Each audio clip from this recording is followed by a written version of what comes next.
at the beginning, I'm in this white room. There's nothing else around. I'm the solitary character, and then I'm very curious as to what this white room has to offer. And then at that point, different characters come in and they start pulling me in different directions. The audience would be following my character, and I would go through this journey.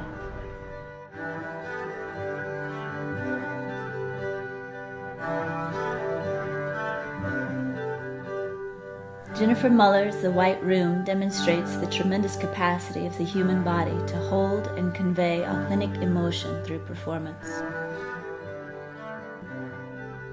For me, it's essentially the contrast between innocence and almost purity and extreme calculation and manipulation and arrogance, right? And I almost see this as part of the conflict of our society at this point.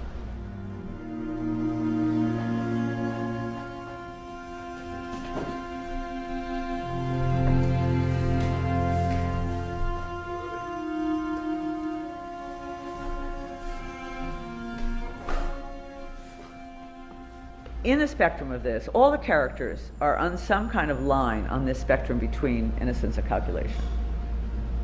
Right? Some of them are way up there in the calculation, and some of them are way down in the innocence level, and then there's some in between. But nobody, hopefully, no one in the piece is going to remain unaffected by the events that go down in the piece. Everybody is going to be changed in some way. And therefore, it's like this big macrame puzzle for me in my mind, you know, how it's going to come in and go out. Muller harnesses the emotion of her dancers, inspiring the creative process. The movers are her muses.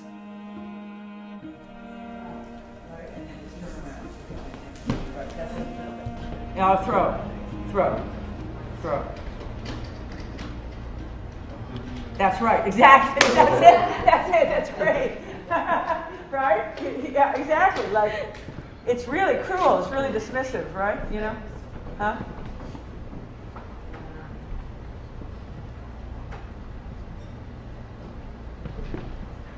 That's it, great. Because I'm inspired by who they are. I don't just create work based on steps. So I create work based on the individuals in my company.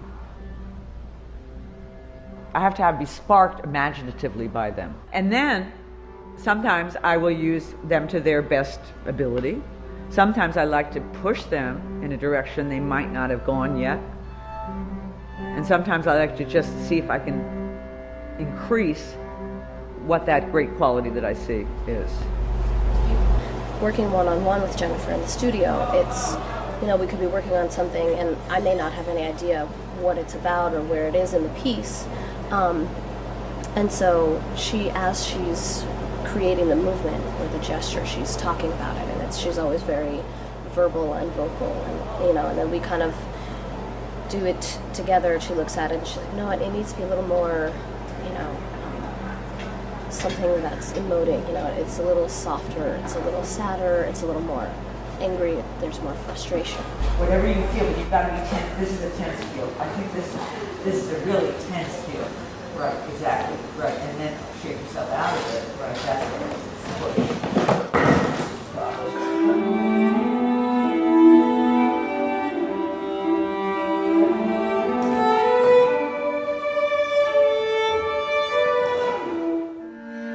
Through her deep response workshops, Muller teaches the dancer methods to access authentic expression through movement.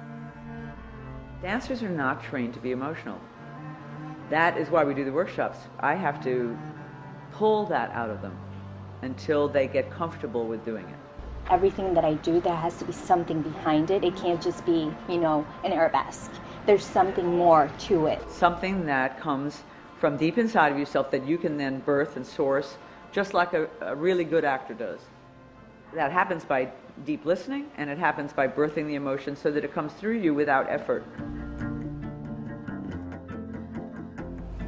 Everyone has a relationship to every person, and it's different, and it has different levels, and it has different layers of intimacy and different ways of communicating, and I think it feels very natural for me.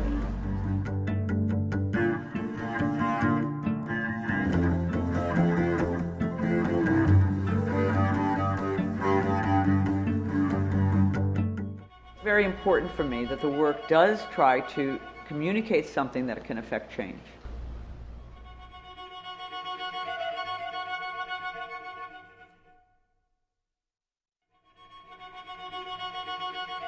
Fashioning a script through the dancer's movement, she calls on the audience to witness the basic foundation of personal innocence.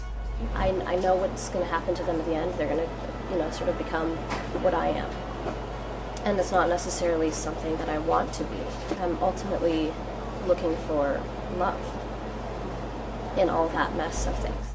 I have to face this evil, and that's my inner struggle, because I don't want to be part of this other world. I don't want to be jaded. I want to be confident and stay true to myself, and that hopefully I'll win, and I'll even be able to conquer all this evil that's invaded my soul in a way.